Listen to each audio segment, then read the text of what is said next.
I'm very happy and delighted to kind of introduce two of my very special guests today at IWM Buzz Chat, which is an exclusive chat on the success of Scam 1992 by Applause. And today we have Mr. Deepak Sehgal, Head of Content of Applause, and we have Priya. And before we start, many congratulations to you both for this wonderful, wonderful web series that you guys have managed to kind of pull off. And that too without a star actor in it, so-called star actor in it. So tell us a little bit about how are you feeling? How Applause is feeling that this is an overwhelming response and the super success of this entire series. So I would first ask Deepak, and then then I would go back to Priya. Yeah, this series has actually been a stupendous success, and we do feel a bit overwhelmed.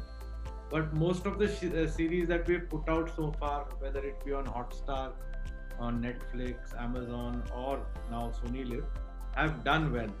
But this one, yes, you're right, has been done superlatively well. And a lot of hard work was put into it by Priya herself, who is the CD on the show. How did you get, how did it all happen? How did Hansal Mehta come on board? Yeah. And how did it all start? How did the ball start rolling? So Priya, if you could just let us know about how did you start this whole thing, and how did you groom your baby to become a successful person today? Okay. So, Sameer sir, he had read the book and a few years ago actually, and he'd been wanting to do something with this. So he reached out to Sucheta, and so that sort of, because he always wanted to do a financial thriller, some sort of a different story that hasn't been told from the finance world in India. And as for Hansal, apparently Hansal has also read the book many years ago and had wanted to make a film on this. And there was a discussion between Hansal and Applause in, across many ideas. And then this is the one that materialized because, both sides really wanted to make this story, make that happen. That's how it actually started. With internally, of course, we at Applause first read the book multiple times to understand what really this story is, because the book is really a very, very in-depth, fascinating story, but it's also non-fiction. So there's a lot that we had to do before we could understand that this is a story that we want to tell. But that's how the actual combination happened really, with him. I have always believed that a book is for reader and audio visual medium is for your audience.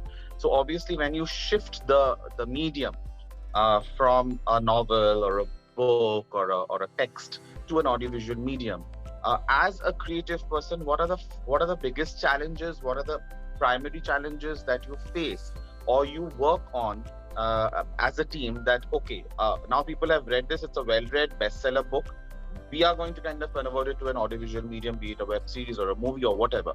In this case, it's a web series. So what are the do's and don'ts that you follow in a creative journey? That's to me. Okay. I think one is that a book can be of indefinite length, right? It can be a small, thin book which is being expanded into a larger story, or it can be a tome which you have to concise, like Tolkien's Lord of the Thrones. So the thing is that you have the essence of the story that you want to tell. If it's a very large, you'll of course follow some character or the other. If it is a very thin story, then you'll plot it out and add more character. So I think it's a fine balance of the length you want to make a series of about 45 minutes each episode, and how much can you accommodate, and how cohesively. Scam was a bit difficult because there was a lot of technical information. Everybody knew Harshad Mehta, nobody knows what he actually did. Yeah, we all knew that he did a scam and he went to the jail. So yeah, that's the intriguing part, that what he did actually. Yeah, because that analogy of him finding somebody's wallet on the road, using the money, and then returning the wallet with the money to that guy, but keeping the profit for himself. That is exactly, in an essence, what he. Of course, the wallet was SBI in his case, and the other banks. So you can shed some more light on the adaptation process. Yeah, I was just coming to Priya on that only. Like, as he said that a thin book can become a Bahubali, and a novel can also become, into a web series. But my question is that when you do web series, at least you have the liberty of 9 hours narrative, 9 to 10, 12 hours of narrative. You don't have that privilege or that luxury in a cinema, or when you're doing a film. So that is where I wanted to know that in creative space, what are the kind of liberties that you thought that, okay, we can go little deep into this part of the story, and we can, probably skip this part of the story. So how does it work in terms of creative space? I don't think it's really one versus the other, as much as, yes, of course, the space that the web and OTT gives you, given that it's 9 hours, it allows you to tell stories imagined for an audience, like especially like a non-fiction book, where you have to imagine how the audience will take this forward, what they are going to think, how they are going to take this journey of this character. And in Scam's case, I think OTT really, and the web language craft really helped, because it allowed us to tell the sort of like rise of the character and that fall, and it allowed us to explore everything, exactly like what Deepak sir was just saying. It allowed us to explain some of the things that he did beyond the name that people knew. So it gave us those opportunities, and I think that's also why a lot of audience is reacting to it, and people are loving it, because they're also getting a sort of sense of journey. They're allowing, they do feel at a certain point that, okay, Harsha, don't do this anymore, stop, you need to stop, and that is tougher. It's not that it can't, but it's tougher to do with a film, because that engagement is not so real time almost. So this allows you a sense of real time engagement with the person, which is, I think, what people have reacted, and it gives us that space in the web writing and web creation. That is so true. Along with that, I would like to also ask, this is a question to Applause actually, and of course to you also. You both can answer individually in your own capacity, that when a company like Applause is deciding to do Scam 1992, the major thing that most of the companies think when they start a web series, that what would be the season, like what would be the next season, because that is how the trend is in terms of web series. But when you take a biopic of a person, it happens to be a very finite series by default. So do we see Scam 1, 2, 3, or do you pick up from here, because it's a great success story and it's doing really well and people are talking about it? So do we have the Scams of India in the future, or like how, or you thought that no, let us kind of spread it out, and let's not give the entire story, or let's keep it into season 1 and season 2, or then you went back to the storyboard and decided, no, let's finish the story. So how does it work? So it's just playing in my mind that how does it work internally? The Scam kind of stories are essentially biopic based, because it's one incident of one character and what his mind did for that time, and it has a beginning and an end. So what we normally do for these kind of subjects is we connect them thematically. So Scams will become a scam with a different year as they happen. Many happen, of course, but that there'll be all chapters, various seasons of our the thematic content of this franchise. So actually, because it's inherently biopic, there's a point where the person started and the point where he failed or completed the thing. That becomes a chunk of your season. Priya, do you voice the same opinion?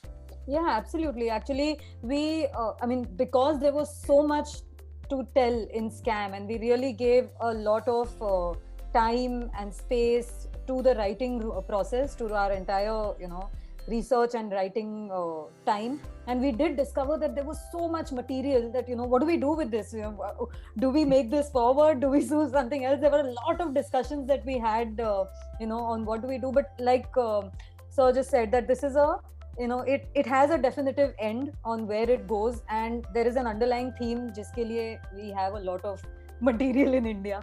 So we that's where the decision came to sort of finitely complete this, because when you're seeing his beginning, you want to see the end. Leaving it somewhere in the middle at a rise because that's not the story. The story of Harshad Mehta is the story of the rise and the fall. Once you pick up a subject that is already there on public domain, so obviously people can go research, Google, match the information and say, oh no, ये तो बकवास है, इसने तो change कर दिया और ये तो सच नहीं है. So all these fear, does it work when you actually sit on the storyboard, when you're actually planning to do this this series that it's available on public domain? So do we fictionalize it? Do we go a little fiction and little reality and give them something new, give them masala? How does it work? Actually, it's all forms of entertainment currently, at least the popular forms, deal with the audience that is sitting and watching. Once they become proactive, I don't know what the format will be, because they have so currently cinema, theatre, web series, television, everybody sits and watches. So you tell them the story. Yeah. If it really upsets them, then maybe they'll slowly rise out of bed, hit the computer and say he was wrong or he's right. So that kind of plays in our favor. But see, in any story, we do tend to, there are certain things which are written in one sentence in a book. But actually that sentence has the whole family profile or the family pressure that was happening around State Bank and this bank and that bank and bank receipt and all. So you pick that one line and expand it. I mean, the wife remains the wife, the husband remains the husband, and brother remains the brother. But then you tend to, what could have been going on? That is what you call by dramatization. You try to think what could have been going on in his mind when all this actual pressure, which is in public domain, was on his head. So that those are the points you dramatize, like the mother doing a puja and him coming and telling her, I'm the greatest. Yeah, that's a beautiful scene. In fact, it's a beautiful scene. So now to tell her that I paid more tax than Ambani is the ultimate dream of a person who wants to be rich, basically. So those are the things you dramatize from those lines in a book. That Harshad Mehta was really proud that he became the highest taxpayer in India. He came on the cover of so many magazines. So who can you be more proud in front? Your mother is the first person that you... So that is where the drama is put in. Correct. So these are the kind of interpretations of thin lines that are describing emotional parts of a book, which is essentially a investigative journalist tearing apart of an actual scam.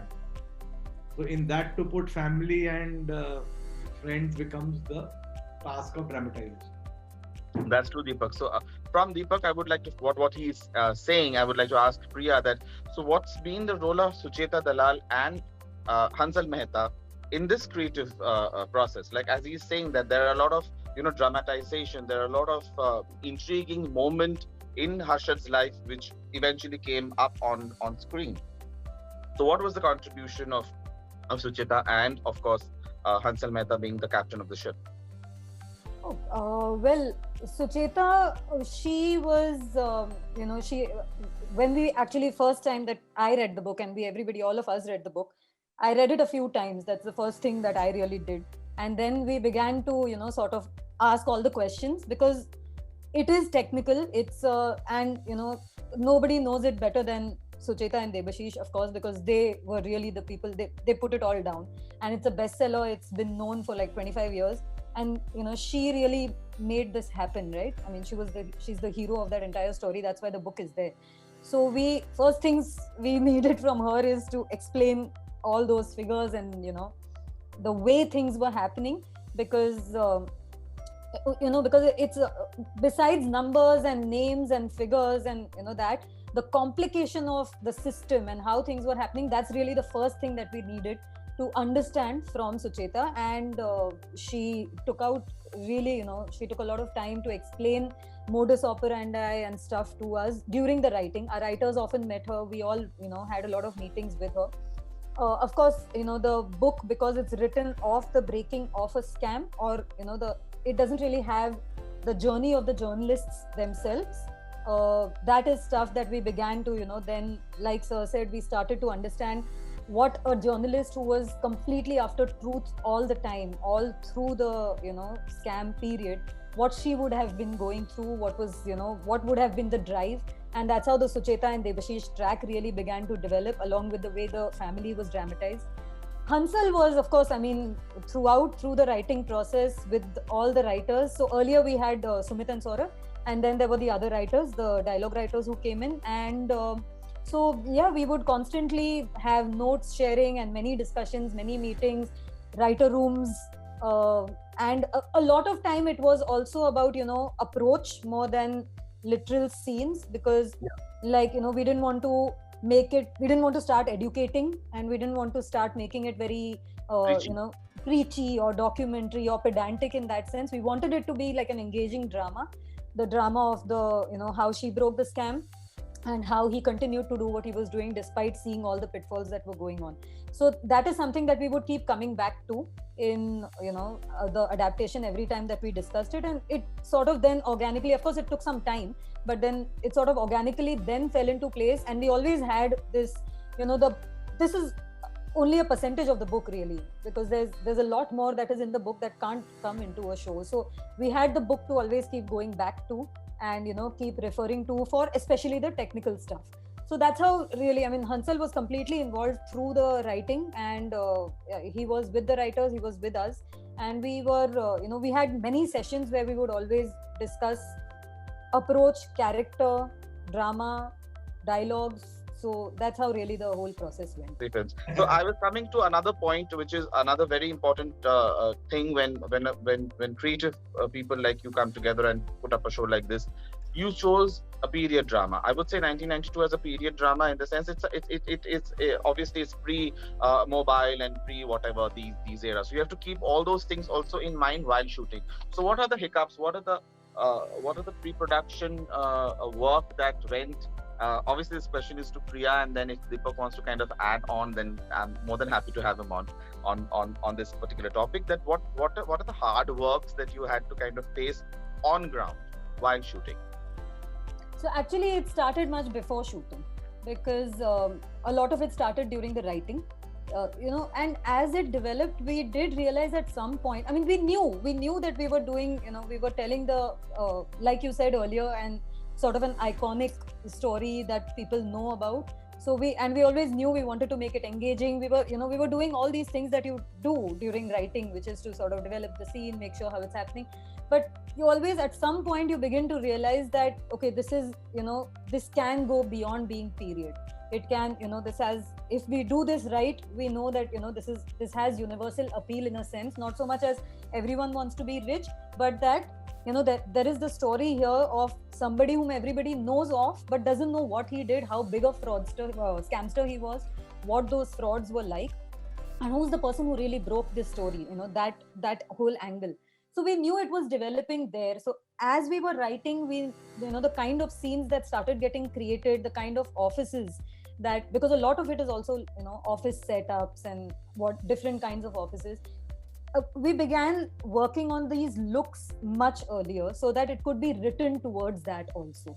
So, how conversations in the SBI office or versus the Citibank office, the kind of conversations that take place between those people is also reflected in the kind of setups that, those spaces have. So SBI has this टेढ़ा table with, मतलब जहाँ लग जाए वहाँ पे दीवार का जैसा shape है उसके against table लग जाएगा, versus Citibank having, these big glass things and, perfect setups that you enter.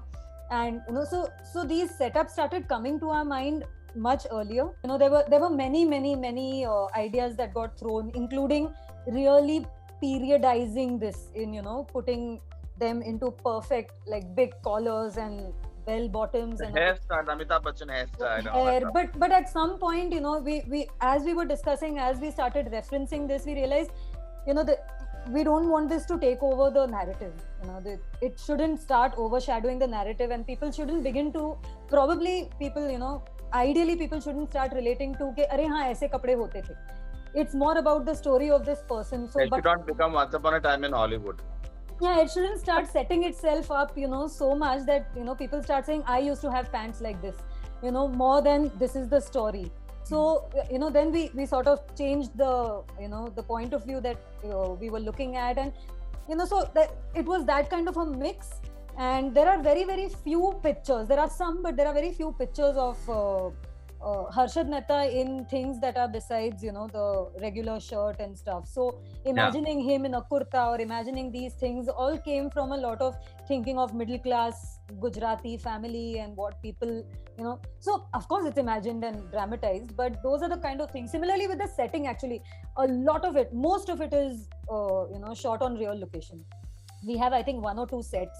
Almost everything is on real location. So then as we cast, I mean, the casting really, Mukesh Habra and team really put together, really interesting. I was coming to that only. I mean, I'm sorry to interrupt you. My question was that the whole cast, I mean, you went for fresh faces and you didn't go for conventional Bollywood actors per se, for the lead. So 2 questions I have to both Deepak and to you is that when you decided, how did you decide upon the cast, and weren't there any pressure from the OTT platform to have a face to drive the show because it is a biopic?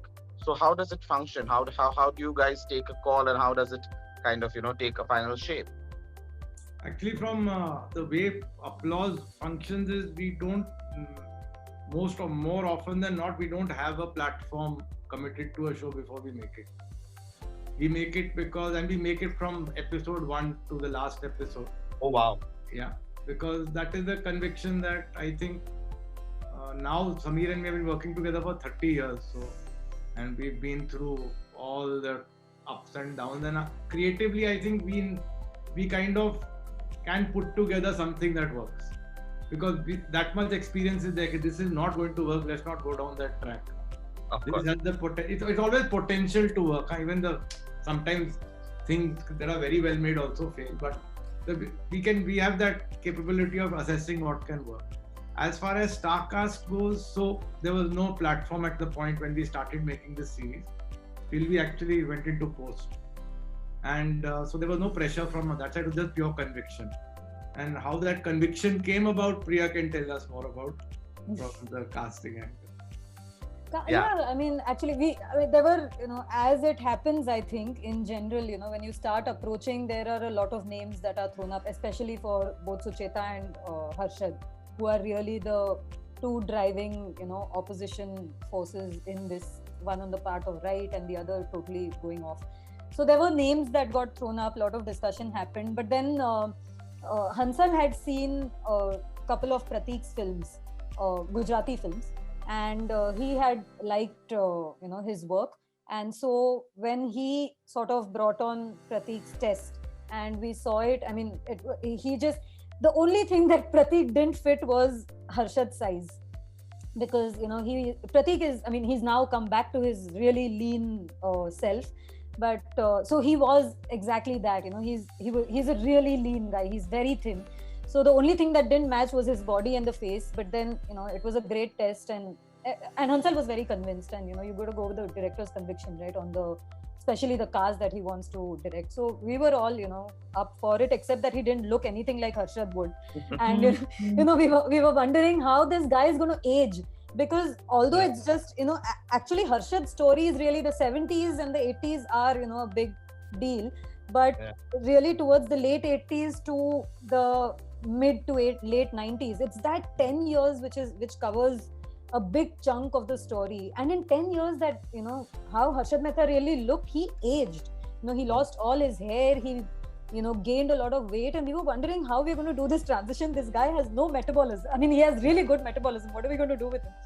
So, earlier we tried many look tests with different sizes of body suits for Pratik, but it just didn't work because he wasn't comfortable, and we did many look tests, many rehearsals, many sort of readings, keeping him in that sort of with that look to see how comfortable he feels. But he would sweat, and it just it didn't feel right to him, and it just so then finally he was he was asked to put on weight, which he did actually. He went on a really How much weight rigorous. did he have to put on for this role? He would have had to put on a lot. He put on 18 kilos in all, and he's lost that 18 during this lockdown after. So he's back to what he was, but he eventually put on an entire of 18 kilos. But the actors have been able to bring that graph because they had done that many readings, and they knew where each of them, the small and the big actors, I mean the small and the big characters in the scene, knew where their graph was going individually. So they were able to hit that note even on 5th day of shoot or 1st day of shoot. Like one of the first scenes that we were shooting is, I think, from middle of episode 2. But they knew where they had reached by then. And episode 1 covers a big chunk of actually what happens with Harshad's life. So, I mean, that's how, these things helped with the casting also, to put together all these people. Similarly with Shreya.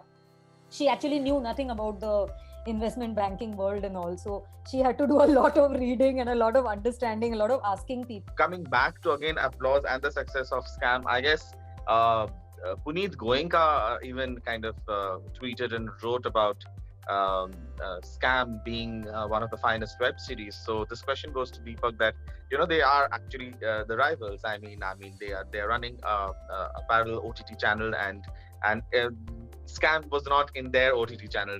Even then, when you actually get complimented from people like senior members from this industry and experienced people from this industry, how do you take the success? Does it really kind of put you onto the edge that okay, we have to do better, or you're like, no, we knew that is going to be a success? So how does it work? No, it always puts pressure to do better.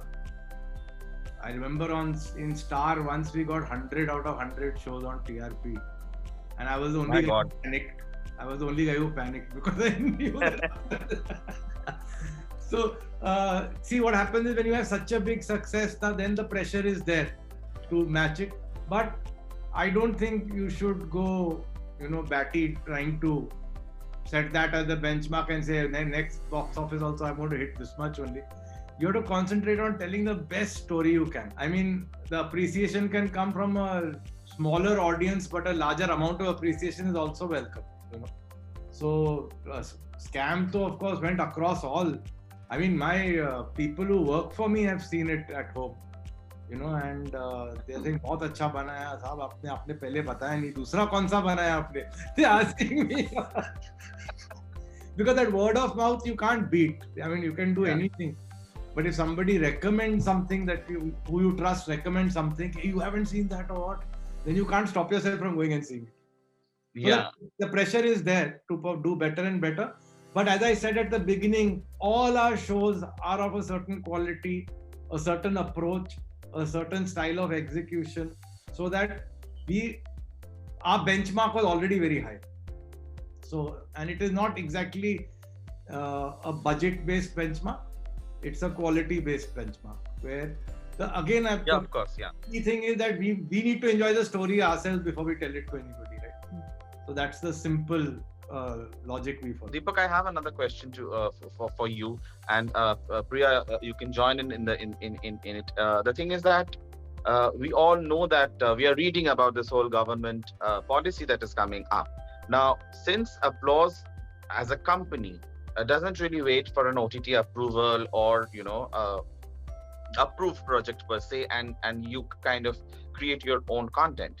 Now, after creating content and with this new regulation that might come into place or the censorship that might happen on OTT platform, do you think there is a risk factor of already creating a bank or already creating a content which you might go to an OTT platform and they might give you a regulatory note that these are the scenes which we cannot show, you need to mute, you need to cut it, you need to reshoot? So are you guys thinking on those lines on future projects? How does it work with Applause?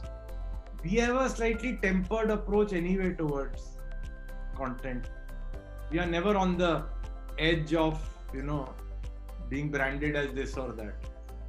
So again, if our story is good enough and it demands that situation or that moment has to be seen, otherwise my story is worth nothing, I will fight for it. But I will never go on a voyeuristic kind of approach to say, making that kind of thing.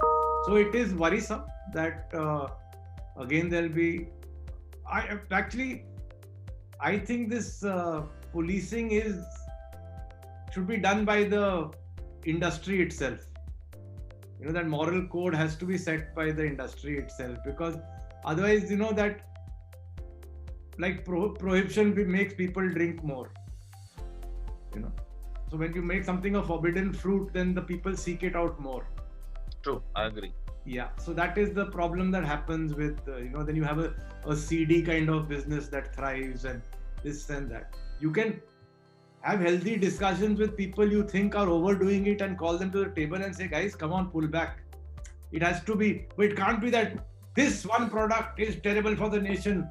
It is a thought. It's a way people are approaching creative. He may be very convinced of what he's doing, but if the body of the industry or they realize, okay, man, this guy is really, pushing things to an envelope, to a limit, you can call him in and talk to him and say, I'm sure he'll understand. But this cracking the whip is, I think, the silliest. And I mean, we've been cracked, and our whole British rule, we were cracked under the whip, and you know where it ended up. We liberated ourselves. So if you keep cracking people, one day they're going to liberate themselves. So true, so true. I'm coming on to the last leg of our conversation, which is very exciting, and I don't want to finish it, but we have a time limitation. So, of course, Applause's success is something to reckon with, from criminal justice to scam. So, what is there in pipeline 2021, and what are the new things that we are expecting from Applause, and what are the new content that we are we could expect in OTT platform? One is you'll have a spate of the season 2s and 3s coming up. So Criminal Justice and Hostages. Hostages 2 is already out there. Hostages 2 also I liked it. Yeah, I've seen both the season. Yeah. So then Criminal Justice 2 will come. City of Dreams 2 is on its way. Then so there are many of the season 2s. And then we continuously keep looking. Scam will come as a franchise. Are you guys also doing digital films, like a 90-minute film or a 120-minute film? Yeah, we are going to be doing that soon.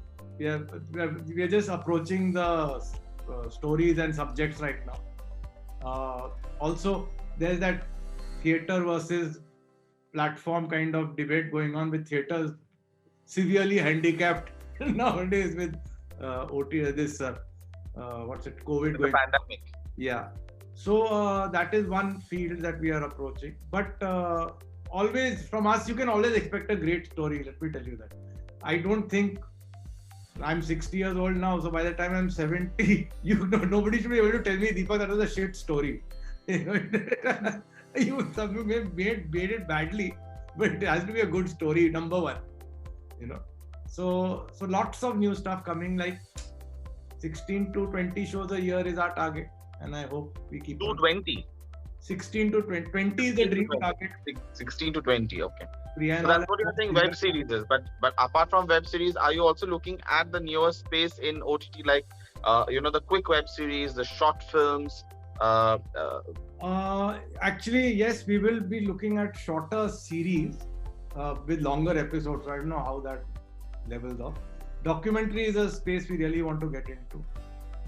Given the social concerns in our country, I think there's a lot of social documentary, environmental documentaries. There's so many conflicts in that, which lend itself to real good documentary.